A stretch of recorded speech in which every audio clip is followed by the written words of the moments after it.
अच्छा जी बच्चों, आज के इस लेक्चर के अंदर हम एक्सरसाइज के एमसीक्यू सॉल्व करेंगे चैप्टर नंबर 10 के। तो आप लोगों के सारे कॉन्सेप्ट्स क्लियर हैं क्योंकि आप लोगों ने मेरे लेक्चर्स लिए हुए हैं। जब आपके कॉन्सेप्ट्स क्लियर हैं तो फिर ये एमसीक्यू सॉल्व करना आप लोगों के लिए कोई बड़ी बात नहीं है। अब हम चलते हैं पहले एमसीक्यू की तरफ। कहता है when the temperature of a rod of copper is increase its length. अब एमसीक्यू में हमसे वो ये कह रहा है कि आपके पास एक कॉपर की रॉड है, उसका आप टेम्परेचर इंक्रीज करते हैं तो इसकी लेंथ पर क्या असर पड़ेगा। आप कहेंगे सर इसी चैप्टर के हम लेक्चर नंबर 1 के अंदर थर्मल एक्सपेंशन इन सॉलिड पढ़ के आ चुके हैं। कॉपर सॉलिड है ना, तो हम थर्मल एक्सपेंशन इन सॉलिड का ही रेफरेंस देंगे। आप कहेंगे कि सर हमने पढ़ा है कि जब हम किसी सॉलिड ऑब्जेक्ट को हीट देते हैं यानी कि उसका टेम्परेचर हीट देने के बाद इंक्रीज करते हैं तो उससे उसकी लेंथ भी इंक्रीज होती है। तो हम कह देंगे हमारे पास जो बी ऑप्शन है ना, इंक्रीजेस, ये ठीक है। अब हम चलते हैं नेक्स्ट की तरफ। कहते हैं the amount by which unit length of a material, याद रखना यूनिट लेंथ की बात हो रही है। यूनिट कहते हैं 1 को, अब लेंथ इसकी 1 मीटर हो सकती है, ठीक है।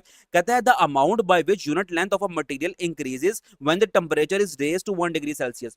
कहता है कि आपने 1 डिग्री सेल्सियस टेंपरेचर इंक्रीज किया जिसकी बिना पर 1 मीटर लेंथ में इंक्रीज भी आया है, इंक्रीमेंट भी आया है, ठीक है। तो बताओ ये कौन सा कॉफिशिएंट है। हम कहेंगे जब लेंथ में इंक्रीमेंट होता है, जब लेंथ इंक्रीज होती है तो उसको हम बोलते हैं ये हमारे पास लीनियर एक्सपेंशन है, जिसको हम अल्फा से डिनोट करते हैं। क्लियर हो गई ये बात। अब हम चलते हैं तीसरे एमसीक्यू की तरफ। What does a liquid turns into once it is evaporated. कहता है कि जब हमारे पास लिक्विड इवेपोरेट करेगा तो वो किस फॉर्म में कन्वर्ट होगा। हम पढ़ के आए हैं अगर हमारे पास लिक्विड है, और लिक्विड कौन सा है, लिक्विड अगर हमारे पास वाटर है, तो जब वाटर इवेपोरेट होगा तो फिर वो वाटर वेपर्स के अंदर कन्वर्ट होगा, ठीक है, वाटर वेपर्स के अंदर कन्वर्ट होगा। अगर हमारे पास लिक्विड कुछ और है, वाटर नहीं है, कुछ और है, लेट से अल्कोहल है या फिर इथेनॉल है, मीथानॉल है, कुछ भी लिक्विड आपके पास है, तो जब वो इवेपोरेट होगा तो क्या आप उसको वाटर वेपर्स बोलेंगे? बिल्कुल भी नहीं, आप उसको गैस बोलेंगे। तो हम उसने जनरली पूछा हमसे, जनरली हमारे पास अगर कोई लिक्विड हो तो वो गैस में भी कन्वर्ट होता है, ठीक है, इवेपोरेट होने के बाद, तो या फिर वो वाटर वेपर से भी कन्वर्ट होता है अगर तो वाटर है तो हम कहेंगे इसका ऑप्शन नंबर ए बी दोनों बनता है, यानी कि डी में देखो आप बोथ ए एंड बी लिखा हुआ है, तो हम डी ऑप्शन लगा देंगे, यही हमारे पास सही आंसर है। चलते हैं अगले पे। Which property determines how much heat a solid can absorb. ठीक है, कौन सी ऐसी प्रॉपर्टी है जो कि ये बताती है कि हमारे कितनी हीट एक सॉलिड ने अपने अंदर एब्सॉर्ब की बिफोर इस टेम्परेचर चेंजेस सिग्निफिकेंटली। एक सॉलिड ने कितनी हीट अपने अंदर एब्सॉर्ब की फिर जाके उसका टेम्परेचर चेंज हुआ, ठीक है, ये कौन सी प्रॉपर्टी है, ये हमारे पास है स्पेसिफिक हीट कैपेसिटी। आप पढ़ के आ चुके हैं ना, वहां पर वाटर का एग्जांपल वो बार बार दे रहा था वहां पर। तो हम कहते हैं कि 4200 जाउल हीट एनर्जी वाटर अपने अंदर एब्सॉर्ब करता है, फिर उसका टेम्परेचर 1 डिग्री सेल्सियस या फिर 1 केल्विन इंक्रीज करता है। तो यही तो हमें पूछ रहा है वो यहाँ पर, तो हम कहेंगे ये स्पेसिफिक हीट कैपेसिटी हमारे पास ये प्रॉपर्टी है। चलते हैं आखिरी एमसीक्यू की तरफ। कहते हैं high temperature super conductors typically involve which type of material. High temperature super conductors जो होते हैं वो अमूमन कौन से मटेरियल्स होते हैं। अगर आपको याद हो मेरा पिछला लेक्चर, वहां पर हमने सुपर कंडक्टर्स पढ़े थे, तो यहां पर आप देखो हाई टेम्परेचर सुपर कंडक्टर्स होते हैं सिरामिक्स। क्लियर है बात, तो हम इसको सिरामिक्स वाली ऑप्शन यानी कि ऑप्शन नंबर सी लगा देंगे। अब इसको हम थोड़ा सा रिवाइज कर लेते हैं। हमने जो पहला एमसीक्यू है इसका आंसर लगाया है इंक्रीजेस, जो कि बी बनता है। दूसरे का लगाया हमने सी लीनियर एक्सपेंशन, और तीसरे का लगाया हमने D both A and B. चौथे का हमने लगाया specific heat capacity B option. पांचवे का हमने लगाया सी सिरामिक्स। तो मिलते हैं आपसे नेक्स्ट वीडियो में जहां पर हम एक्सरसाइज के शॉर्ट क्वेश्चन सॉल्व करेंगे। अच्छा जी बच्चों, इस लेक्चर के अंदर हम एक्सरसाइज के शॉर्ट क्वेश्चन सॉल्व करेंगे। हमारे पास चैप्टर नंबर 10 है, इसके शॉर्ट क्वेश्चन 5 हैं। तो जो 10.1 है और 10.3 है इसका आंसर प्रॉपरली बुक के अंदर तो हमें नहीं मिला, लेकिन मैं आपको आसान करके इसका आंसर भी लिखवाता हूँ।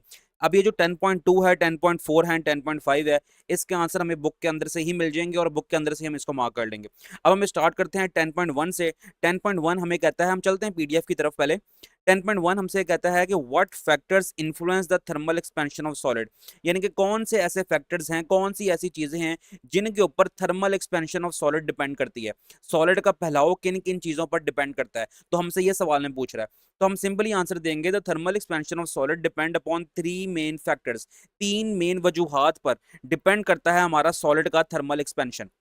नंबर 1 हमारे पास है original size of the solid, कि सॉलिड का जो ओरिजिनल साइज है वो कितना है, ठीक है। मिसाल के तौर पे आपके पास एक सॉलिड है, उसकी जो लंबाई है वो है 1 मीटर, एक सॉलिड है उसकी लंबाई है 10 मीटर। अब ये जो सॉलिड का एक्सपेंशन होगा ना वो कुछ और होगा, इस सॉलिड का जो एक्सपेंशन होगा ना वो कुछ और होगा। तो ये साइज ऑफ सॉलिड पर डिपेंड करता है। अब नंबर 2 हमारे पास है चेंज इन टेम्परेचर। आप टेम्परेचर कितना चेंज कर रहे हो, अगर आप टेम्परेचर ज्यादा चेंज कर रहे हो तो हमारे पास एक्सपेंशन कुछ और होगी, टेम्परेचर आप कम चेंज कर रहे हो तो हमारे पास एक्सपेंशन कुछ और होगी। नंबर 3 हमारे पास है nature of a material. Material की नेचर आप पढ़ के आए हैं अल्फा की डिफरेंट वैल्यूज, ठीक है। एल्यूमिनियम की अल्फा की वैल्यू कुछ और है, कंक्रीट की और है, ब्रास की और है।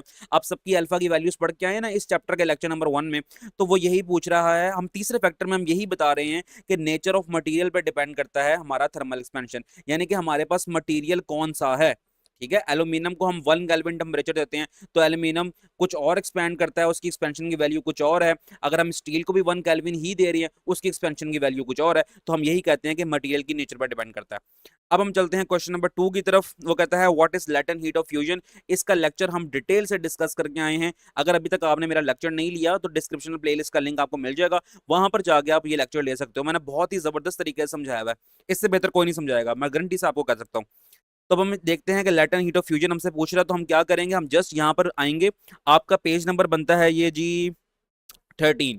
तो पेज नंबर 13 के अब स्टार्ट में है लैटेंट हीट ऑफ फ्यूजन। तो यहाँ से आप स्टार्ट करें लैटेंट हीट से और आप जाके इसको खत्म कर दें कांस्टेंट के ऊपर। ये आपके पास होगी है इसकी डेफिनेशन।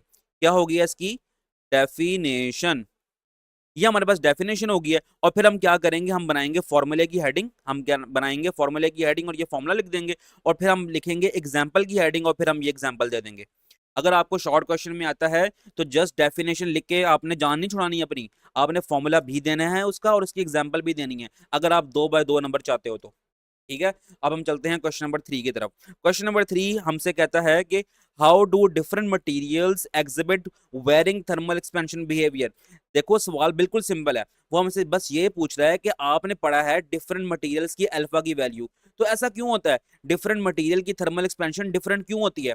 एल्यूमिनियम की थर्मल एक्सपेंशन की वैल्यू कुछ और है, अल्फा की वैल्यू कुछ और है, स्टील की कुछ और है, ऐसा क्यों हो रहा है। मॉलिक्यूलर लेवल पे लेके जाके बताओ आप। हम कहेंगे डिफरेंट मटेरियल एक्सपैंड डिफरेंटली, मुख्तलिफ मटेरियल डिफरेंटली एक्सपैंड करते हैं।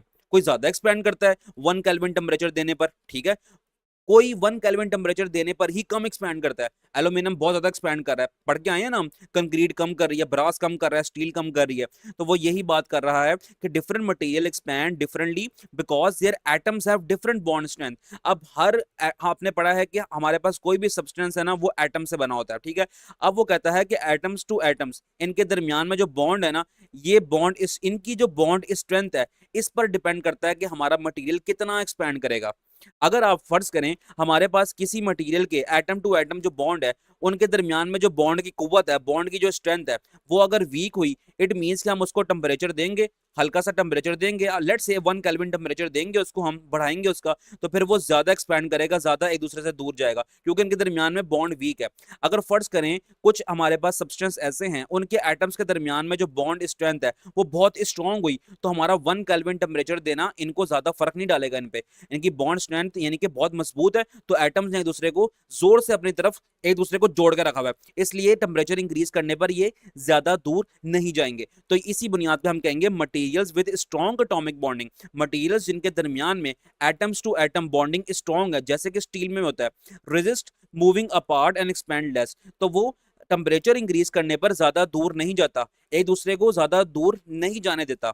Materials with weaker atomic bonding, अब कुछ मटेरियल जिनके atom to atom atomic bonding weak है, जैसे कि एल्यूमिनियम में होता है, allows their atoms to vibrate further apart easily, तो इस वजह से जब हम हीट देते हैं तो एल्यूमिनियम के एटम टू एटम जो बॉन्डिंग है वो वीक है, तो फिर वो बॉन्डिंग ज्यादा जोर से रोक भी नहीं पाती अपने एटम्स को, तो एटम्स एक दूसरे से दूर जाना शुरू होते हैं, जिसकी बुनियाद पर थर्मल एक्सपेंशन होती है, resulting in greater expansion when heated. तो इसलिए जो थर्मल एक्सपेंशन की वैल्यू है यानी कि अल्फा की वैल्यू है तो वो ज्यादा भी होती है, किस केस में, उस केस में जहां पर एटम टू एटम बॉन्डिंग है वो वीक है। तो होप सो आपको ये कॉन्सेप्ट भी समझ आ गया होगा। अब हम चलते हैं जी अपने क्वेश्चन नंबर 4 की तरफ। तो क्वेश्चन नंबर 4 हमसे कहता है कि how does evaporation contribute to cooling process in everyday life. Evaporation वाला जो मेरा लेक्चर है ना, मैं समझता हूं कि मैंने अपने हिसाब से इतना जबरदस्त लेक्चर वो दिया था, अगर अभी तक आपने वो लेक्चर नहीं लिया तो आप जरूर जाके सुनो। वहां पर हमने एक सब टॉपिक डिस्कस किया था, उसका नाम है इवेपोरेशन कॉजेस कूलिंग। अगर आपको याद हो तो मैंने एग्जांपल से समझाया था आपको, बहुत जबरदस्त तरीके से समझाया था। तो यहाँ पर अगर आप जाएं तो आपका जो 10.4 है ना, इसका आंसर लिखा हुआ है। आप लिखेंगे during evaporation the molecules that evaporate take away heat from the remaining liquid, this process cools the liquid down because the higher energy molecules leave behind cooler molecules. अब यहाँ पर हम लिखेंगे, जस्ट इसकी बेसिक बात होगी है, ठीक है। आगे आपने एग्जाम्पल भी देनी है, एग्जाम्पल जरूर है। जहां पर बुक में एग्जाम्पल गिवन होगी तो वहां पर आपको एग्जाम्पल देनी पड़ेगी, अगर आपने 2 में से 2 नंबर लेने हैं। अब हम एग्जांपल देंगे, when we sweat the sweat on our skin evaporates taking heat away from our body and making us feel cooler. एक और एग्जांपल भी है, ठीक है, ये वेट क्लोथ्स वाली भी है, लेकिन आप जस्ट एक एग्जांपल दे देंगे तो काफी होगा। मैं यहाँ पर समझा नहीं रहा इवेपोरेशन का प्रोसेस, क्योंकि मैंने बहुत ही ज्यादा डिटेल से समझाया हुआ है आपको। अगर अभी तक लेक्चर नहीं लिया तो जाके ले लो, ठीक है, क्योंकि आपने लॉन्ग क्वेश्चन के तौर पर तैयार भी करना है इवेपोरेशन को। तो 10.4 का आप आंसर लिखेंगे यहाँ तक एग्जाम्पल के साथ। अब हम चलते हैं अपने आखिरी क्वेश्चन की तरफ। वो हमसे कहता है what is latent heat of vaporisation and how it is calculated. Latent heat of fusion जहां पर पढ़ा था ना, उसके नीचे ही आपने लैटेंट हीट ऑफ वेपोराइजेशन पढ़ा था। तो मेरा लैटेंट हीट वाला जो लेक्चर है ना, वो जाके ले लो, तो ये भी आपको समझ आ जाएगा। अब जस्ट हम यहाँ पर मार्क करेंगे 10.5 का आंसर, और हम जस्ट ये डेफिनेशन देंगे इसकी, ठीक है। अब डेफिनेशन तो दे दी, ऊपर हमने क्या किया था, हमने उसकी एग्जाम्पल भी दी थी और उसका फॉर्मूला भी दिया था। लेकिन उसने यहाँ पर पूछा हुआ है define latent heat, what is latent heat of fusion और वेपोराइजेशन, और साथ साथ बताना है कि किस तरह कैलकुलेट होती है। तो हम कहेंगे latent heat of vaporisation can be calculated by using this formula. अब ये फॉर्मूला लिखना है आपने, और साथ में आपने बताना भी है कि आपके पास ये LV क्या है, यहाँ पर Q क्या है और M क्या है। तो यहाँ तक अगर आप लिख दें तो ये आपके लिए मोर देन इनफ होगा। एग्जाम्पल की यहाँ पर जरूरत नहीं है, क्योंकि बुक ने एग्जाम्पल भी नहीं दी हुई। जहां पर बुक एग्जाम्पल देगी तो हम वहां पर भी एग्जाम्पल देंगे। बस ये वैल्यूज दी हैं जिसको आप MCQ के तौर पर याद करेंगे। लेकिन अगर आप मुझसे पूछेंगे 10.5 के अंदर हमने क्या लिखना है, तो मैं कहूंगा जस्ट ये जो ब्लू डिब्बे के, सॉरी, ये जो येलो डिब्बे के अंदर डेफिनेशन लिखी हुई है ना, इसको आप लिखेंगे। और इसने कहा था हाउ इट इज कैलकुलेटेड, इसको हम कैलकुलेट किस तरह करेंगे, तो हम कहेंगे इट कैन बी कैलकुलेटेड। मैं लिख देता हूँ, it can be calculated, calculated by using formula. अब आप नीचे लिख देंगे ये वाला फॉर्मूला इसका, और साथ में बता देंगे यहाँ पर LV क्या है, M क्या और Q क्या है। अच्छा जी बच्चों, इस लेक्चर के अंदर हम डिस्कस करेंगे constructed response question chapter number 10 के। तो जो हमारे पास question number 3 and question number 4 है, इसके आंसर्स हमें बुक के अंदर से ही मिल जाएंगे, तो मैं आपको वहां पर मार्क करवा दूंगा।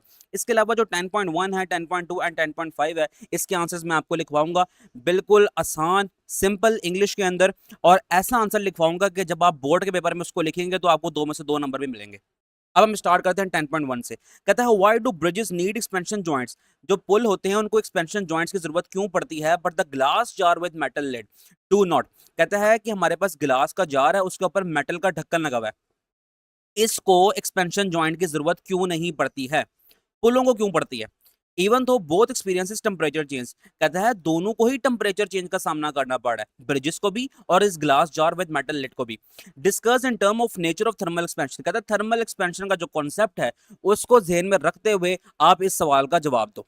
तो हम कहेंगे कि ब्रिजेस आर, यहां पर अगर आप आंसर देखो, bridges are huge concrete and steel structures. अब जो पुल होते हैं वो बहुत ही बड़े कंक्रीट के और स्टील के बने हुए स्ट्रक्चर होते हैं, that undergoes massive overall expansion due to their large initial length.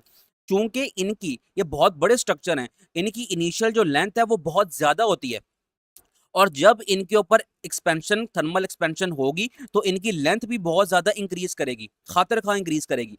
Therefore they need expansion joints to avoid cracking. इसलिए हम इनके अंदर एक्सपेंशन जॉइंट्स लगा देते हैं ताकि ये हमारे जो पुल हैं वो क्रैक ना कर जाएं। ऑन दी अदर हैंड, इसके मुकाबले में अब metal lid with glass jar, metal का ढक्कन जो लगा हुआ है गिलास जार के ऊपर है वो वेरी स्मॉल साइज, उस बेचारे का तो साइज ही बहुत छोटा है। So their overall expansion is negligible. अब इसके अंदर जो थर्मल एक्सपेंशन होगी ना वो ना होने के बराबर ही होगी, बहुत थोड़ी होगी, इसको हम ना होने के बराबर कह लेते हैं। Is negligible and does not require joints, और इसको हमें एक्सपेंशन जॉइंट्स लगाने की जरूरत नहीं है।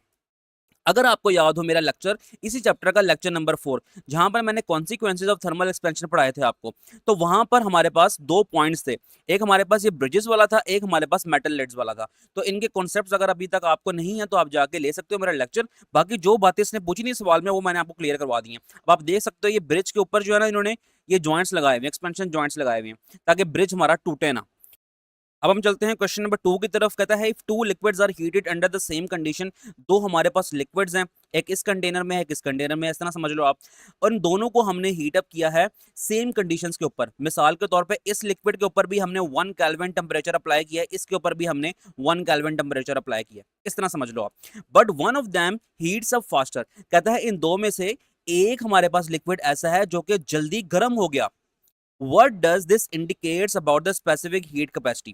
अब कहता है कि स्पेसिफिक हीट कैपेसिटी के कॉन्सेप्ट को ध्यान में रखते हुए आप समझाओ भाई ऐसा क्यों हुआ है। तो हम कहेंगे the liquid that heats up faster, वो लिक्विड जो कि जल्दी गर्म हो चुका है, have lower specific heat capacity, उसकी स्पेसिफिक हीट कैपेसिटी की वैल्यू बहुत कम है। This mean it requires less heat energy to raise its temperature, इसका मतलब है कि इसको थोड़ी सी ही एनर्जी चाहिए, यानी कि कम अमाउंट में एनर्जी चाहिए ताकि अपना टेम्परेचर वो इंक्रीज करे। The liquid that heats up slowly, अब ये लिक्विड की बात हो रही है, अब वो लिक्विड जो कि हीट अप हुआ है आराम आराम से, ठीक है, has a higher specific heat capacity, उसकी स्पेसिफिक हीट कैपेसिटी की वैल्यू बहुत ज्यादा है, meaning it absorb more heat energy before its temperature changes significantly. इसका मतलब है कि ये बहुत ज्यादा हीट एनर्जी अपने अंदर एब्जॉर्ब करेगा, फिर जाके इसका टेम्परेचर जो है ना वो इंक्रीज करेगा। तो ये स्पेसिफिक हीट कैपेसिटी वाला जो कॉन्सेप्ट है मैं डिटेल से आपको लेक्चर दे के आ चुका हूँ, अगर अभी तक नहीं लिया तो जाके आप ले सकते हो। तो वहां पर अगर आपको याद होगा तो हम कहते थे कि हमारे पास कुछ ऐसे सब्सटेंसेस होते हैं जिनको हम थोड़ी सी हीट देते हैं और वो अपना टेम्परेचर इंक्रीज कर लेते हैं, और कुछ सब्सटेंसेस ऐसे होते हैं जिनको बहुत ज्यादा हीट देनी पड़ती है, फिर जाके उनका टेम्परेचर इंक्रीज होता है। तो ये वही क्वेश्चन उसको यहाँ पर उसने पूछा हुआ था, तो हमने इसको अपने कॉन्सेप्ट की बेस पे इसको समराइज कर लिया। अब हम चलते हैं नेक्स्ट क्वेश्चन की तरफ। अच्छा जी, अगला क्वेश्चन हमारे पास है 10.3। Why does the liquid evaporate faster than when the air is dry? कहता है लिक्विड evaporate faster क्यों करता है जब हमारे पास उसके ऊपर से जो हवा गुजर रही है ना वो हवा ड्राई है। ये सारा कॉन्सेप्ट मैं आपको पढ़ा के आ चुका हूँ अपने इवेपोरेशन वाले लेक्चर के अंदर। अगर आप इवेपोरेशन के फैक्टर्स की तरफ जाते हैं तो फैक्टर नंबर 4 अगर आप देखें तो यहाँ पर हमने जिक्र किया था, हमने कहा था कि हमारे पास एक लिक्विड है, उसके सरफेस के मॉलिक्यूल्स ने ना अब इवेपोरेट करना है, ठीक हो गई बात। अब उसके ऊपर जो हवा चल रही है, लेट्स से उसके ऊपर जो हवा चल रही है ना उसके अंदर पहले से ही बहुत ज्यादा ह्यूमिडिटी है, यानी कि बहुत ज्यादा मॉइस्चर उसके अंदर है। इसका मतलब है कि उसके अंदर बहुत ज्यादा वाटर वेपर्स पहले से मौजूद है। अब जब हमारे इवेपोरेटेड वाटर वेपर्स इस हवा में शामिल होना चाहेंगे तो ये इस चूंकि इस हवा की अब कैपेसिटी ही खत्म हो चुकी है मजीद वाटर वेपर्स अपने अंदर एब्जॉर्ब करने की, तो इसलिए हमारे इवेपोरेटेड मॉलिक्यूल्स इसके अंदर जा नहीं पाएंगे, तो इवेपोरेशन स्लो हो जाएगी। अच्छा, इसके मुकाबले में अगर हमारे पास हवा है जो कि बिल्कुल ड्राई एयर है, उसके अंदर बहुत ज्यादा वाटर वेपर्स एब्जॉर्ब करने की कैपेसिटी है, तो वो जल्दी जल्दी हमारे इवेपोरेटेड वाटर वेपर्स को अपने अंदर एब्जॉर्ब करेगी और रेट ऑफ इवेपोरेशन भी इंक्रीज होगा। तो ये सारी बातें मैं आपको कॉन्सेप्चुअली समझा के आया हूं और आज मैंने रिवाइज भी करा दी है। तो आपने 10.3 का जो आंसर है ना वो आपने ये लिखना है, ठीक है, यहां से लेकर यहां तक ये पॉइंट लिख देना आपने। क्योंकि आप लॉन्ग क्वेश्चन में इसको याद कर चुके हो तो आपने अब इसको कंस्ट्रक्टेड रिस्पॉन्स क्वेश्चन के अंदर भी इसको मैनेज कर लेना। अच्छा, अब हम चलते हैं 10.4 की तरफ। When a piece of ice melt, जब हमारे पास एक बर्फ का टुकड़ा है वो मेल्ट हो रहा है, the temperature does not increase even थो हीट इज सप्लाइड, कहता है इसका टेम्परेचर इंक्रीज नहीं हो रहा, लेकिन कब हम हीट देते जा रहे हैं, इसको हम हीट सप्लाई करते जा रहे हैं, फिर भी इसका टेम्परेचर इंक्रीज नहीं हो रहा। वेयर डज द एनर्जी गो, ये एनर्जी कहाँ जा रही है, and why is this important in the phase change. देखो ये वाला जो कॉन्सेप्ट है ना, हम इस चैप्टर के अंदर लेटेंट हीट वाले कॉन्सेप्ट के अंदर भी बार बार पढ़ के आए हैं, और खास तौर पर जो हमारा चैप्टर नंबर 14 था केमिस्ट्री का, वहां पर भी हमने बार बार इस बात को पढ़ा था। हम कहते हैं कि जब एक स्पेसिफिक पॉइंट आता है तो जो हम हीट दे रहे हैं अपने सॉलिड को, अब उस सॉलिड का टेम्परेचर इंक्रीज नहीं होता, टेम्परेचर कांस्टेंट हो जाता है, और जो हीट एनर्जी हम दे रहे हैं वो जाया नहीं हो रही, बल्कि वो सारी हीट एनर्जी यूटिलाइज हो रही है फेस चेंज करने में, यानी कि सॉलिड को कन्वर्ट करने में लिक्विड के अंदर।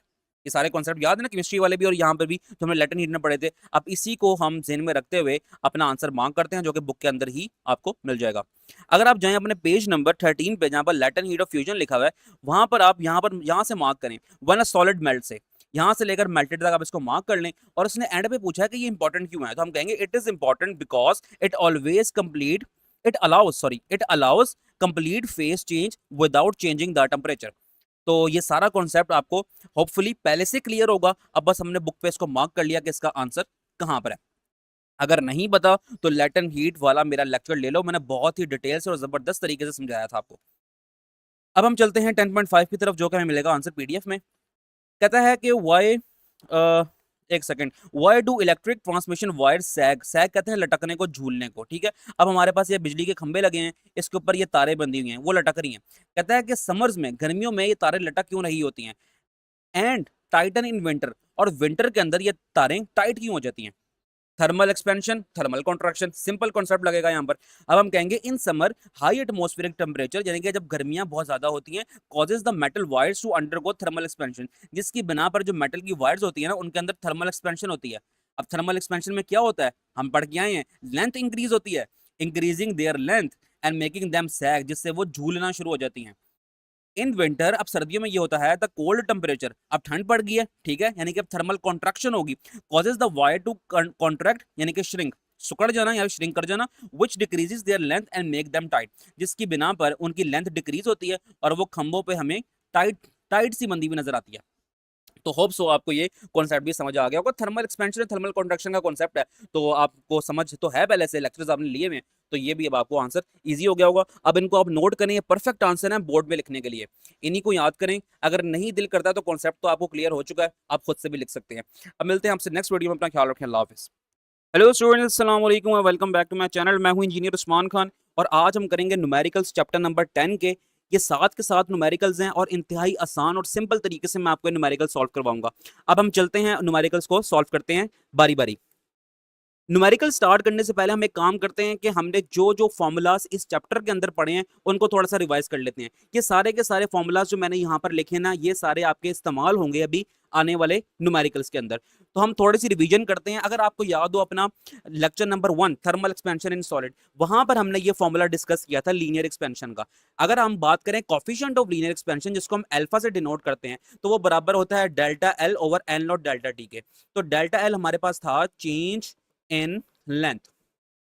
इसी तरह अगर एल नॉट की बात करें तो एल नॉट हमारे पास है ओरिजिनल लेंथ या फिर आप इनिशियल लेंथ बोल लो, और ये डेल्टा टी है चेंज इन टेम्परेचर है। अब इसी को मजीद हमने ड्राइव किया था और ड्राइव करने के बाद हमने और भी फॉर्मूलाज बनाए थे, जैसे कि हमने बात की थी इसकी L is equal to L naught 1 plus alpha delta T. ये हमारे पास है फाइनल लेंथ, एल को डिनोट करते हैं फाइनल लेंथ से, और ये एल नॉट हमारे पास है इनिशियल लेंथ। तो एक फॉर्मूला हमारे पास ये बन गया। इसी तरह अगर हम बात करें वॉल्यूम की, तो फाइनल वॉल्यूम जो होगा वो वी से रिप्रेजेंट होगा, और वी का जो फॉर्मूला बनता है वो बनता है V is equal to V naught 1 plus beta delta T. तो बीटा हमारे पास है ये कोफिशिएंट ऑफ वॉल्यूम एक्सपेंशन है। जिस तरह हमारे पास ये अल्फा लीनियर एक्सपेंशन का कोफिशिएंट था, तो बीटा हमारे पास वॉल्यूम एक्सपेंशन का। ये सारा कुछ आप पढ़ के आ चुके हैं अपने लेक्चर नंबर 1 में। अगर आपने मेरा लेक्चर नंबर 1 लिया हुआ है तो आपको ये सारी बातें पता है, ये किस किस तरह हमने ड्राइव किया था, ये सब आपको पता है।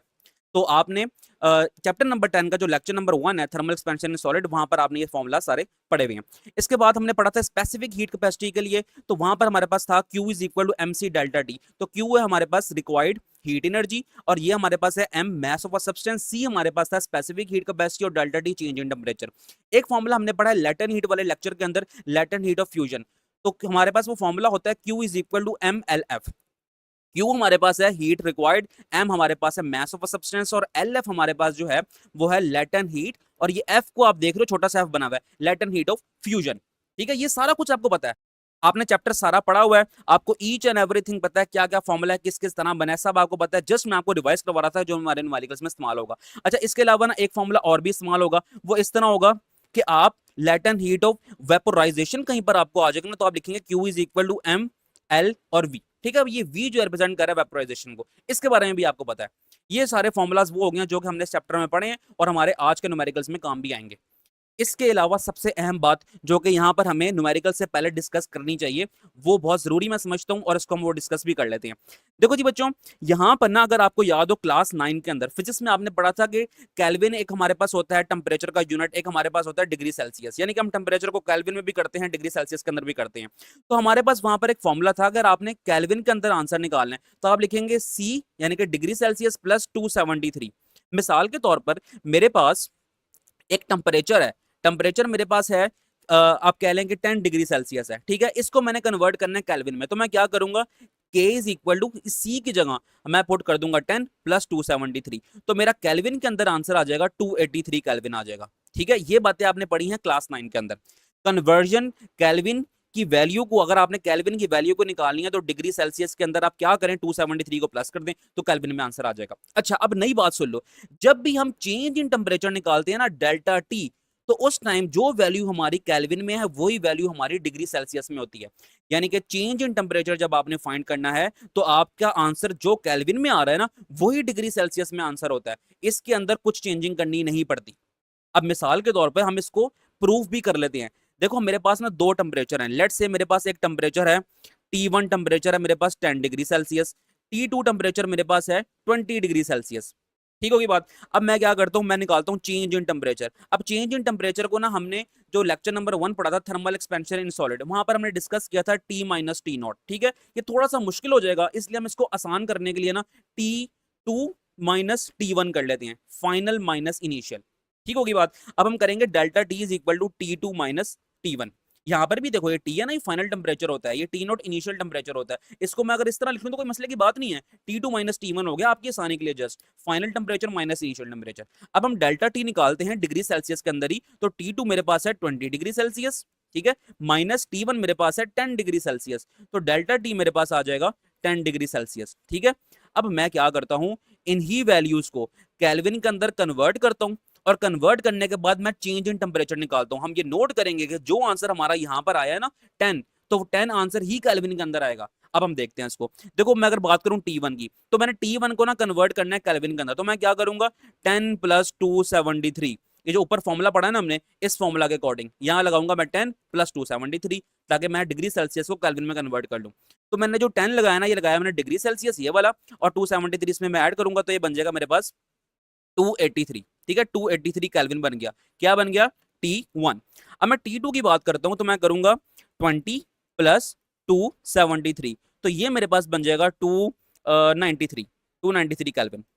ठीक है, T2 मेरे पास बन गया अब 293 केल्विन। अब मैंने निकालना है अपना चेंज इन टेम्परेचर, तो मैं क्या करूंगा डेल्टा टी लिखूंगा, delta T is equal to T2 minus T1। तो डेल्टा टी मेरे पास क्या आ जाएगा 293 माइनस 283, 293 केल्विन माइनस 283 केल्विन, तो आंसर मेरे पास आ गया 10 केल्विन। तो आपने नोट किया चेंज इन टेम्परेचर चाहे आप डिग्री सेल्सियस में निकाल लो या फिर आप केल्विन में निकाल लो, आंसर दोनों का सेम ही आएगा। अब न्यूमेरिकल्स में जब हम ये काम करेंगे ना तो परेशान बिल्कुल भी नहीं हो जाना आपने। तो ये हमारे पास था इसका इंट्रोडक्शन, और मजीद कुछ बातें नहीं, बस ठीक है। इंट्रोडक्शन में सारी बातें आपने समझ ली हैं, अब न्यूमेरिकल्स हमारे लिए सॉल्व करना बहुत इजी हो जाएगा। अब हम स्टार्ट करते हैं। पहला न्यूमेरिकल कहता है a metal rod of length 1 metre. एक मेटल रॉड है जिसकी लेंथ है 1 मीटर। हम यहाँ पर एक रफ सी डायग्राम बना के देख लेते हैं कि स्टेटमेंट हमसे क्या कहना चाह रही है। ये हमारे पास एक मेटल की रॉड है जिसकी लेंथ है 1 मीटर, एक्सपैंड्स वो फैल रही है 0.02 मीटर, यानी कि चेंज इन लेंथ उसके अंदर आया है इतना। हम कहते हैं कि इसमें लेट से इतना चेंज इन लेंथ आया है जो कि है 0.02। When heated from 20 degree Celsius, अब एक टेम्परेचर ये दिया हुआ है, अगला टेम्परेचर ये दिया हुआ है। अब समझ लो कि कहना क्या चाह रहा है। कहता है 1 मीटर की हमारे पास लेंथ की रॉड है, उसका टेम्परेचर इनिशियली 20 डिग्री सेल्सियस था, फिर वो एक्सपैंड हुई है इतनी 0.02। कब हुई है, जब उसका टेम्परेचर हमने 120 डिग्री सेल्सियस कर दिया। अब हम कहेंगे जो हमारे पास इनिशियल लेंथ थी वो हमारे पास L नॉट थी, ठीक है, जो 1 मीटर है। अब जो चेंज इन लेंथ है, यानी कि लेंथ में कितना चेंज आया, वो हमारे पास है डेल्टा L। अगर मैं कहूँ कि ये टोटल पहले इनिशियल लेंथ और जो चेंज इन लेंथ आया उन सबको इकट्ठा करके पढ़ूं, तो मैं कहूंगा ये मेरे पास L है, यानी कि फाइनल लेंथ। अब ये आपको रफ सा जो स्केच बनाया ना मैंने, यहाँ से आपको कॉन्सेप्ट भी क्लियर हो गया होगा। अब हम डाटा लिखते हैं कि जो बुक ने हमें यहाँ पर डाटा दिया हुआ है, हमारे पास जो इनिशियल लेंथ बुक ने दी हुई है वो दी हुई है 1 मीटर, दिस वन, ठीक है, ये 1 मीटर दी हुई है, तो हम लिखेंगे L naught is equal to 1 metre. आगे लिखा हुआ है, कहता है एक्सपैंड्स बाय 0.02 मीटर, यानी कि चेंज इन लेंथ जो है ना डेल्टा L वो हमारे पास है 0.02 metres. When heated from 20 degree Celsius, initial temperature, ठीक है, जिसको हम T1 से रिप्रेजेंट करेंगे, वो हमारे पास है T1 से रिप्रेजेंट करेंगे, वो हमारे पास है 20 डिग्री सेल्सियस। इसके बाद जो हमारे पास फाइनल टेम्परेचर है वो है 120 डिग्री सेल्सियस, जिसको हम T2 से रिप्रेजेंट करेंगे, जो कि हो जाएगा 120 डिग्री सेल्सियस। अब हमने क्या करना है, कहता है calculate its coefficient of linear expansion, जिसको हम बोलते होते हैं अल्फा। तो हमने अल्फा फाइंड करना है।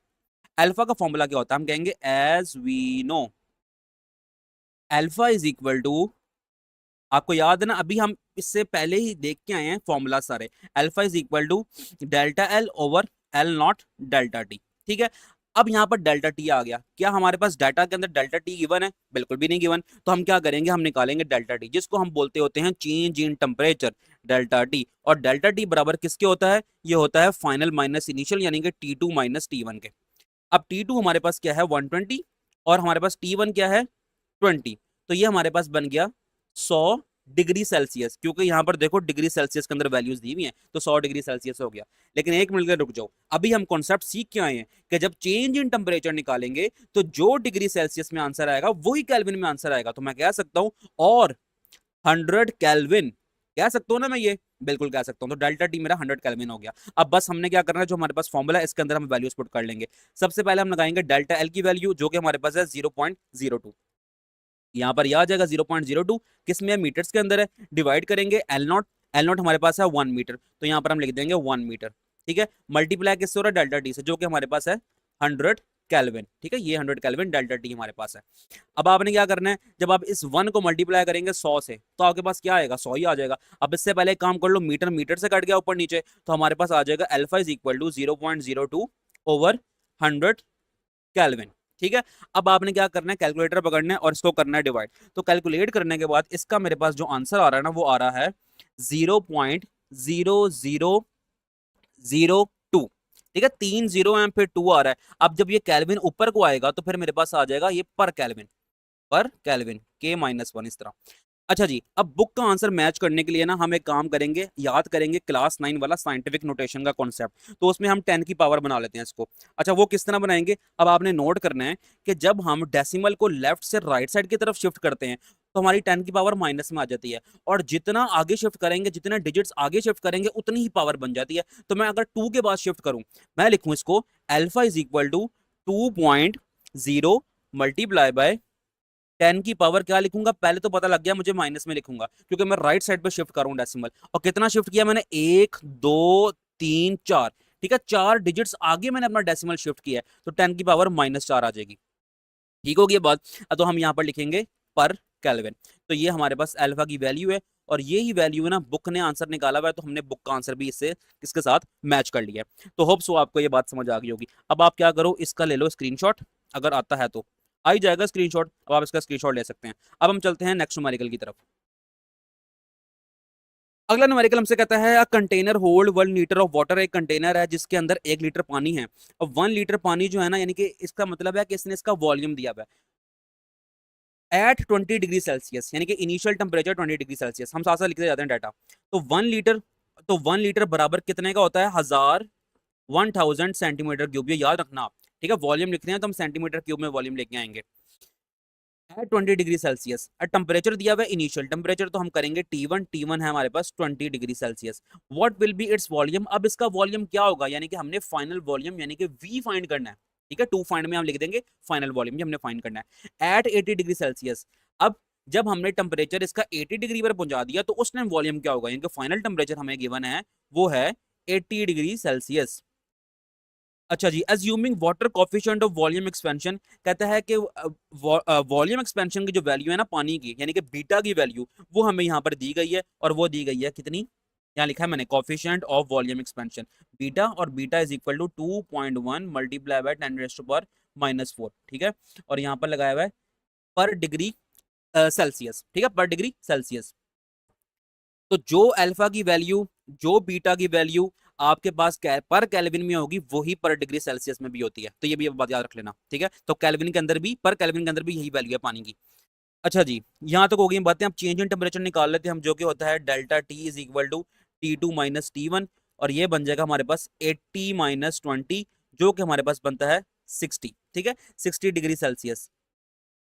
अब मैं इसको केल्विन में नहीं लिख रहा, जरूरत ही नहीं है। क्यों जरूरत नहीं है, क्योंकि इसने जब कॉफिशिएंट की वैल्यू हमें डिग्री सेल्सियस में दिया है ना, तो हम टेम्परेचर को भी डिग्री सेल्सियस में ले लेते हैं। तो बस ये बात याद रख लेना, इसलिए अब आपको यहाँ पर लिखने की जरूरत नहीं है कि 60 डिग्री सेल्सियस बराबर है 60 केल्विन के, मत करना है काम, यहाँ पर ही ब्रेक लगा लो बस। अब कैलकुलेशन करते हैं। हमें फॉर्मूला पता है V is equal to V naught 1 plus beta delta T, ये हमारे पास फॉर्मूला है। और ये हम फॉर्मूला अभी देखकर भी आए हैं, और हमने अपने लेक्चर नंबर 1 के अंदर भी ये चीजें डिस्कस की थी। बस वैल्यूज पुट कर दो आप। V is equal to V naught, V naught की वैल्यू हमारे पास है, अच्छा ये इन स्टार्टिंग वाला जो हमारे पास ओरिजिनल वॉल्यूम है ना, ये वी नॉट होता है, ठीक है। अब ये वी नॉट कर लो। तो वी नॉट हमारे पास है 1000, थोड़ा प्यारा करके लिखते हैं इसको, 1000 1 प्लस बीटा, बीटा की वैल्यू है 2.1 मल्टीप्लाई बाय 10⁻⁻⁴, ठीक है। यूनिट्स वगैरह मैं नहीं लगा रहा, क्योंकि कैलकुलेशंस हमारी खराब हो जाती हैं इससे। आप यूनिट्स ना लगाना, एंड पर यूनिट लगा लेना बस। जो चीज़ आप फाइंड कर रहे हो ना, उसके अकॉर्डिंग आपने यूनिट अरेंज कर लेना और वो बना देना है। तो हम लिखेंगे बीटा हो गया और साथ में हम डेल्टा टी की लगाएंगे वैल्यू, जो कि हमारे पास 60 थी। बस अब आपने क्या करना है, ये जो बीटा की वैल्यू है ना 2.1 मल्टीप्लाई 10⁻⁴, इसको अब आपने मल्टीप्लाई कर देना 60 के साथ। जब आप इसको 60 के साथ मल्टीप्लाई करेंगे तो आपके पास आएगा, पहले हम लिख लेते हैं इसको, v is equal to 1001 plus, ठीक है, ये वैल्यू से मैंने मल्टीप्लाई की है ना, तो मेरे पास इसका आंसर आ रहा है 0.0126। अब इसके अंदर अगले स्टेप में मैं 1 को प्लस कर लूंगा, तो मैं लिखूंगा v इज इक्वल टू 1000। जब मैंने 1 प्लस किया तो बनता है ये 1.0126। अब मैं इसको 1000 से मल्टीप्लाई कर देता हूँ, तो ये मेरे पास बन जाएगा v is equal to 1012.6 centimetre cube. मैंने सेंटीमीटर क्यूब क्यों लिया, क्योंकि मेरे पास जो ओरिजिनल वॉल्यूम या इनिशियल वॉल्यूम था उसको भी मैंने सेंटीमीटर क्यूब में लिया था, तो मैं इसका आंसर भी, अब फाइनल वॉल्यूम का आंसर भी मैं सेंटीमीटर क्यूब के अंदर ही लूंगा। तो होप सो आपको ये न्यूमेरिकल भी समझ आ गया होगा। ठीक है, कोई मसले की बात नहीं है। आपने कब डिग्री सेल्सियस को केल्विन में करना है, जब आपको जरूरत होगी। अब अगर आपको यहाँ पर स्टेटमेंट में दिया जाता है ना बीटा की वैल्यू केल्विन के अंदर, पर केल्विन के अंदर, तो फिर आप इसको, इस सी को ना लिखते, आप लिखते हैं 60 केल्विन लिख लेते हैं आप इसको। ठीक है, तो जितना रिक्वायरमेंट है उसके अकॉर्डिंग ही हमने करना है, कोई इजाफी काम नहीं करना। अब हम चलते हैं न्यूमेरिकल नंबर 3 की तरफ। कहता है स्टील रॉड, एक स्टील की रॉड है, initially measures 2 metre.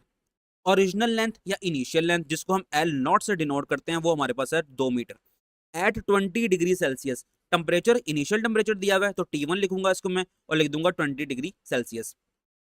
If it's coefficient of linear expansion, अब लीनियर एक्सपेंशन का जो कोफिशिएंट है, यानी कि अल्फा की जो वैल्यू है वो इसने यहाँ पर दी है, वो कहता है 1.2 मल्टीप्लाई 10⁻⁵ पर डिग्री सेल्सियस। तो मैंने यहाँ पर, आप देख सकते हो मैंने यहाँ पर लिख भी दी है। ठीक है, केल्विन में नहीं दी, डिग्री सेल्सियस में लिखी हुई है, इसलिए हम चेंज इन टेम्परेचर निकालेंगे ना जब, तो हमें ये करने की जरूरत नहीं है, हम इसको केल्विन में कन्वर्ट करेंगे नहीं, सिंपल डिग्री सेल्सियस में रहने देंगे। अब फाइनल टेम्परेचर हमारे पास क्या है, वो है 100 डिग्री सेल्सियस।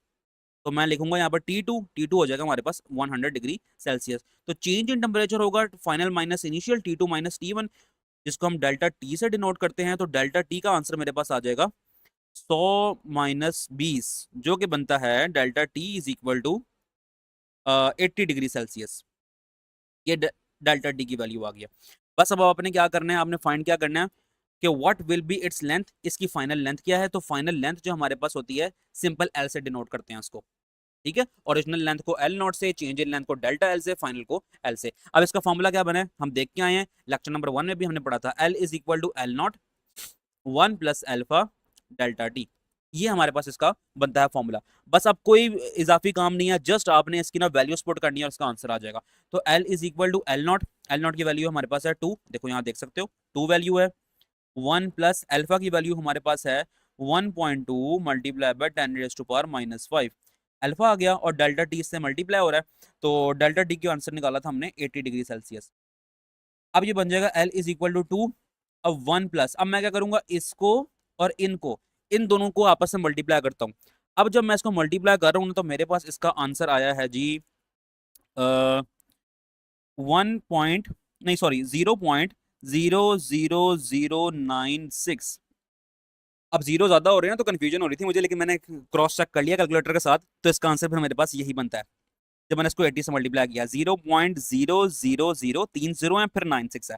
अब बस हमने क्या करना है, L इज इक्वल टू 2। अब इसको 1 को इसके साथ ऐड कर देना है। जब इसको मैं ऐड करूंगा तो बनता है मेरे पास 1.00096। अब मैं जब 2 से इसको मल्टीप्लाई करूंगा तो ये मेरे पास बन जाएगा 2.00192। इन जीरो जीरोस ने मुझे पागल कर दिया लेकिन खैर कोई नहीं। अब ये लेंथ है तो मीटर्स में आंसर लगा देंगे हम। ठीक है, कैलकुलेशंस के साथ साथ यूनिट लाने की जरूरत नहीं है आपको। आप बस एंड में देखो कि आप आंसर किसका निकाल रहे हो। आप आंसर अगर लेंथ का निकाल रहे हो तो मीटर लगा दो, सिंपल। अब बस बुक से आंसर इसका जो करने के लिए ना, कि जो बुक ने आंसर निकाला हुआ है वो करने के लिए हम थोड़ा सा काम कर लेते हैं, राउंड ऑफ कर लेते हैं इसको। तो हम लिखेंगे length is equal to 2.002 metres. Round off किया है, राउंड ऑफ आपने पढ़ा था चैप्टर नंबर 1 क्लास 9 फिजिक्स के अंदर। अब ये देखो, ये मेरे पास जो डिजिट है ना, ये 5 से बड़ा है, तो जब ये 5 से बड़ा है तो इससे पहले वाला जो है ना एक डिजिट इजाफा हो जाएगा इसमें, तो ये बन जाएगा 2 बन जाएगा। तो फिर 2.00 और ये 2 लगा दिया मैंने। तो ये सारा गंद जो है ना मैं थोड़ा सा रेस कर लूँ ताकि आप प्रॉपर्ली इसको नोट भी कर लें। ठीक है जी, ये लाइन निशान मैं रेस कर देता हूँ और बाकी ठीक है, बाकी कुछ मिनट ना जाए। चलें ठीक है, बस आप इसका चाहें तो स्क्रीनशॉट ले लें, बल्कि साथ साथ आपने नोट कर ही लिया होगा। तो इसके साथ साथ ही हमारा तीसरा न्यूमेरिकल अब हम करते हैं 10.4 कहता है स्टील ब्रिज एक स्टील का पुल है एक्सपैंड कर रहा है बाय 5 सेंटीमीटर, यानी कि गर्मियों में ना हॉट समर के अंदर वो एक्सपैंड कर गया, चेंज इन लेंथ उसके अंदर आ गया 5 सेंटीमीटर। मैं लिखूंगा चेंज इन लेंथ जिसको डिनोट करते हैं डेल्टा एल से, तो डेल्टा एल हमारे पास है 5 सेंटीमीटर। प्यारा से लिखते हैं इसको, delta L is equal to 5 centimetre. प्यारा फिर भी नहीं लिखा गया लेकिन चलो समझ तो आ रहा होगा ना। If the bridge originally spend, कहता है कि ओरिजिनल जो लेंथ थी ना ब्रिज की वो थी 100 मीटर, यानी कि ओरिजिनल लेंथ एल नॉट वो हमारे पास थी 100 metre. What is the temperature change, तो टेम्परेचर चेंज यानी कि डेल्टा टी हमने यहाँ पर फाइंड करना है, तो डेल्टा टी पूछ रहा है क्या होगा। इससे पहले आगे जाने से पहले हम एक बात और देख लें, ये जो 5 सेंटीमीटर हमारे पास है ना इसको हम कन्वर्ट करेंगे मीटर्स के अंदर। अब कैसे हमें याद रहेगा कि हमने सेंटीमीटर को मीटर में करना है, तो आप देखो हमें ना इस स्टेटमेंट के अंदर इस पूरे न्यूमेरिकल के अंदर ये भी लेंथ दी हुई है और ये भी लेंथ दी हुई है, तो हमारी एक लेंथ जो है ना वो मीटर में है, अगली लेंथ हमारी सेंटीमीटर में है। तो हमने ये हमारे पास एक जनरल रूल होता है कि हमने जब एक ही क्वांटिटी की दो वैल्यूज दी हो तो उसका यूनिट हमने सेम करना होता है, इसलिए अब हम सेंटीमीटर को मीटर के अंदर कन्वर्ट कर लेंगे। क्लियर होगी ना बात। अब बस सेंटीमीटर को मीटर में करने के लिए आप करेंगे 5/100 मीटर, जो कि आपके पास बन जाएगा 0.05 मीटर। ठीक है, ये डेल्टा एल की वैल्यू बनती है 0.05 मीटर। यहां तक हो गया बात क्लियर। अब हमें दिया हुआ है डेल्टा एल हो गया, एल नॉट हो गया, चेंज इन टेम्परेचर फाइंड करना है। अब हम लगाएंगे अल्फा वाली वैल्यू। ठीक है, अल्फा का जो फॉर्मूला हमारे पास था हम लिखेंगे यहाँ पर एज वी नो, लेकिन इससे पहले काम और भी करना है, लेकिन पहले फॉर्मूला लिख लें हम। Alpha is equal to delta L over L naught delta T. आपने फाइंड क्या करना है, डेल्टा टी फाइंड करना है। डेल्टा एल आपके पास है, एल नॉट आपके पास है, ये अल्फा भाई साहब नहीं है। इन अल्फा के लिए हम क्या करेंगे, हम जाएंगे अपनी स्टेटमेंट पे दोबारा। कहता है स्टील ब्रिज, यानी कि स्टील के पुल की बात हो रही है, तो हम क्या करेंगे, हम अल्फा की वैल्यू निकाल लेंगे स्टील की, और ये हमें कहां पर मिलेगी, ये हमें मिलेगी हमारी बुक का पेज नंबर 3 है यहाँ पर। यहाँ देखो स्टील की वैल्यू दी हुई है उन्होंने अल्फा की 1.2 मल्टीप्लाई बाय 10⁻⁻⁵, और किस में दी हुई है, पर केल्विन में। अगर मैं इसको पर डिग्री सेल्सियस में भी लिख लूं तो कोई मसले की बात तो नहीं है, बिल्कुल नहीं है। हमें पढ़ के आ चुके हैं कि जो अल्फा की वैल्यू या जो बीटा की वैल्यू पर केल्विन में होती है, पर डिग्री सेल्सियस में भी वही होती है। अब मैं इसको पर डिग्री सेल्सियस में कह सकता हूं, मैं ये कह सकता हूं 1.2 मल्टीप्लाई बाय 10⁻⁵ पर डिग्री सेल्सियस अल्फा की वैल्यू स्टील की बनती है। क्लियर है बात। अब मैं ऐसा क्यों कर रहा हूं, मुझे ऐसी क्या जरूरत पड़ गई है, इसके लिए मैं लेके चलता हूं आपको 10.4 वाला जो न्यूमेरिकल है ना उसकी स्टेटमेंट की तरफ। अभी स्टेटमेंट हमने लिखी थी, लेकिन इसका अब आंसर एक बार आप देख लो ना, तो वो आंसर निकाला हुआ इन्होंने पर डिग्री सेल्सियस के अंदर। यहां पर अगर आप नोट करो, यहां अगर आप नोट करो, इसका आंसर 10.4 का आंसर निकाला है इन्होंने पर डिग्री सेल्सियस में। तो मैं क्या करूंगा, मैं अल्फा की वैल्यू भी पर डिग्री सेल्सियस में ले लूंगा। ठीक है, तो फिर हमारे पास जो आंसर है ना वो डिग्री सेल्सियस में आ जाएगा। अब हम चलते हैं दोबारा उसकी तरफ। हम लिखेंगे यहाँ पर कि अल्फा किसका, अल्फा ऑफ स्टील, डाटा के अंदर लिखना है आपने ये। ठीक है, अल्फा ऑफ स्टील ये आपके पास बनता है 1.2 मल्टीप्लाई बाय 10⁻⁵। ठीक है, बुक के अकॉर्डिंग पर केल्विन, और न्यूमेरिकल के अकॉर्डिंग 1.2 मल्टीप्लाई बाय 10⁻⁵ पर डिग्री सेल्सियस। ठीक है, गंदा थोड़ा सा होगा, दोबारा लिख देता हूं मैं इसको, 1.2 मल्टीप्लाई बाय 10⁻⁵ पर degree Celsius.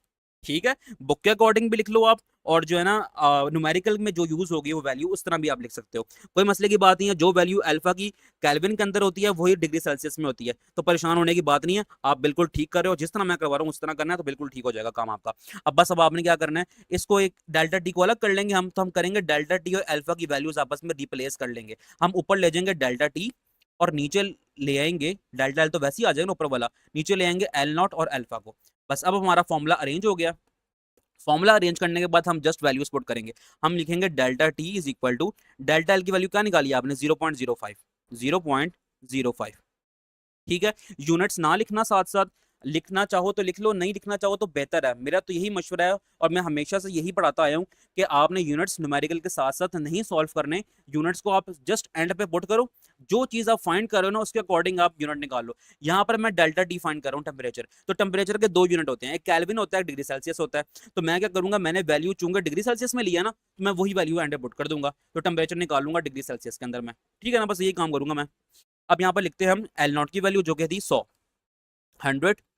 Multiply by alpha, alpha की वैल्यू है 1.2 मल्टीप्लाई बाय 10⁻⁵। तो हम लिखेंगे delta T is equal to 0.05, वैसे ही रहना दो ऊपर, और नीचे थोड़ी सी ना कैलकुलेशन कर लेते हैं हम। किस तरह करेंगे, 1.2 आप लिख दो ये वाला, और ये जो हमारे पास 10⁻⁻5 है ना, और ये 10⁻2 बनता है जो, यानी कि 100 को लिख सकते हैं हम 10⁻2 और 10⁻5, ये वाला, इसको लिख लो। थोड़ी सी कैलकुलेशंस खुद करते हैं ताकि हमें प्रॉपर नंबर मिल जाए बोर्ड में। 0.05 ओवर 1.2 नीचे मल्टीप्लाई बाय 10⁻⁴, बेसिस सेम हो तो पावर ऐड होती हैं, तो 2 - 5 बन जाएगा ये। ठीक है, ये मैंने क्या लिख दिया, 5 ही लिखा है वैसे, ये 5 ही है ये। तो ये बन जाएगा मेरे पास 0.05 ओवर 1.2 मल्टीप्लाई बाय 10⁻⁻3। क्लियर है बात। अब बस इतना करने के बाद अब एक काम करो और कैलकुलेटर में से आप इसका आंसर निकालो। कैलकुलेटर में आप इसको सॉल्व करेंगे, मैं भी करता हूँ सॉल्व आपके साथ ही। तो मेरे पास जो आंसर आ रहा है ना, वो आ रहा है 41.666। बहुत सारे 6 आ रहे हैं तो मैं इसको राउंड ऑफ कर लेता हूँ, मैं कहता हूँ और 41.67। ठीक है, राउंड ऑफ करके 67 बन जाएगा ये। और ये बुक से आंसर भी हमारा मैच हो गया। यहाँ पर लगा दें आप पर डिग्री सेल्सियस, यहाँ पर भी लगा दें पर डिग्री सेल्सियस, और ये भी लिख देना साथ में 41.67 केल्विन, ये भी लिख देना। ठीक है, आपको अगर याद रहता है ना बोर्ड में कि आपने केल्विन में निकालना है, सेल्सियस में निकालना है, ये तो याद नहीं ना रहेगा कि बुक के पीछे आंसर क्या था, तो फिर आपने केल्विन भी लिख देना है और डिग्री सेल्सियस भी लिख देना है, आपकी मर्जी है ये। तो यहाँ तक हमारे पास ये जो कॉन्सेप्चुअल सा थोड़ा सा सवाल था। कॉन्सेप्चुअल मैं क्यों कह रहा हूँ, क्योंकि यहाँ पर ना डिग्री सेल्सियस और केल्विन का इन्होंने घुमाया हुआ हमें। तो बस ठीक है, समझ आ गई ना बातें आपको, कोई ऐसा कोई रॉकेट साइंस नहीं थी इसमें। बस आपने क्या करना है, अगर ये न्यूमेरिकल आपने सॉल्व करना है तो आपको अल्फा ऑफ स्टील आना चाहिए। देखने से ये न्यूमेरिकल मुझे बहुत इंपॉर्टेंट लग रहा है। क्लियर होगी बात। इसकी प्रैक्टिस करना, अल्फा ऑफ स्टील आपको आना चाहिए। हम चलते हैं नेक्स्ट न्यूमेरिकल की तरफ। अच्छा जी, नेक्स्ट न्यूमेरिकल हमसे कहता है how much heat is required. Heat is required, ठीक है, क्यू फाइंड करना है हमने। तो यहाँ लिखेंगे टू फाइंड के अंदर हम क्यू हमने फाइंड करना है। तो रेज द टेम्परेचर रेज करने के लिए ऑफ 2 kg आयरन बार, यानी कि mass of iron bar, mass represent करते हैं हम एम से, एम हमें दिया हुआ है 2 kg, from 20 degree Celsius. Initial temperature ये है और फाइनल डिग्री सेल्सियस, और जो फाइनल टेम्परेचर है 100 डिग्री सेल्सियस वो ये है। तो हम लिखेंगे initial T1 is equal to 20 degree Celsius और फाइनल T2 वो हमारे पास है 100 degree Celsius. Given that specific heat capacity of iron, यानी कि सी की वैल्यू, ठीक है, सी की वैल्यू हमें दी गई है 450 जाउल पर केजी पर केल्विन। स्पेसिफिक हीट कैपेसिटी की वैल्यू दी गई है हमें, किसकी, आयरन की। तो हम वो सारी वैल्यूज हमारे पास इकट्ठी हो गई है, बस अब हमने आंसर निकालना है। हम लिखेंगे यहाँ पर स्पेसिफिक हीट कैपेसिटी वाला formula, as we know Q is equal to MC delta T। अब Q हमने फाइंड करना है, M की वैल्यू हमारे पास है 2। ठीक है, ये पता नहीं गंदा क्यों लिख रहा है इतना। M की वैल्यू हमारे पास है 2, मल्टीप्लाई करेंगे C से, C हमारे पास है 450, ठीक है, 450। और डेल्टा टी हमारे पास, डेल्टा टी निकाल लेते हैं। डेल्टा टी हमारे पास हो जाएगा T2 - T1, डाटा के अंदर निकालना इसको आप। ठीक है, तो T2 है 100, T1 है हमारे पास 20, तो ये बन जाएगा मेरे पास कितना, 80 बन जाएगा, 80 डिग्री सेल्सियस बन गया। ठीक है, 80 डिग्री सेल्सियस। मैंने चूंकि यहाँ पर ये देखा कि हमारे पास स्पेसिफिक हीट कैपेसिटी उन्होंने केल्विन में दी हुई है, तो मैं एक काम कर लेता हूँ, मैं इसको लिख देता हूँ और 80 केल्विन। ठीक है, खुद ज़हन लगाना है, दिमाग से सोचना है खुद कि कब हमने केल्विन लेके आना है, कब नहीं लेके आना। तरीका बताया जा रहा हूँ बार बार मैं।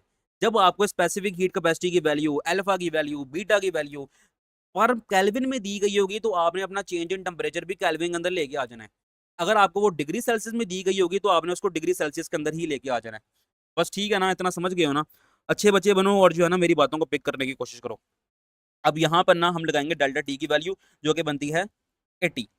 अब आप इसको 2 मल्टीप्लाई बाय 450 मल्टीप्लाई बाय 80 करो, मैं भी करता हूँ आपके साथ। तो मेरे पास जो आंसर आ रहा है वो आ रहा है Q इज इक्वल टू 72,000।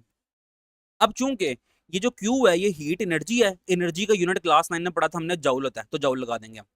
अब बुक से आंसर मैच करने के लिए छोटा सा काम और करते हैं, हम लिखते हैं Q इज इक्वल टू 72, ये 1000 है, लिखते हैं हम इसको 1000, ठीक है, जाउल। एक स्टेप और करेंगे, Q is equal to 72, Q is equal to 72, 1000 है, इट मीन्स के 10 की पावर 3 जाउल है। एक स्टेप और कर लो बस, Q इज इक्वल टू 72, 10 की पावर 3 हम बढ़ के आ चुके हैं क्लास 9 चैप्टर नंबर 1 के अंदर, ये होता है किलो, तो हम लिख देंगे इसको किलो जाउल। तो हमारे पास 72 किलो जाउल जो है ना वो आंसर आ जाएगा। तो ये बुक से आंसर ही मैच हो गया हमारा, तो यहाँ पर ना हम इसको करते हैं खत्म। ठीक है, इसका ले लो स्क्रीनशॉट, अगर नहीं लेना तो वैसे ही सॉल्व कर लिया होगा तो वेल एंड गुड। बस हम चलते हैं अब आगे।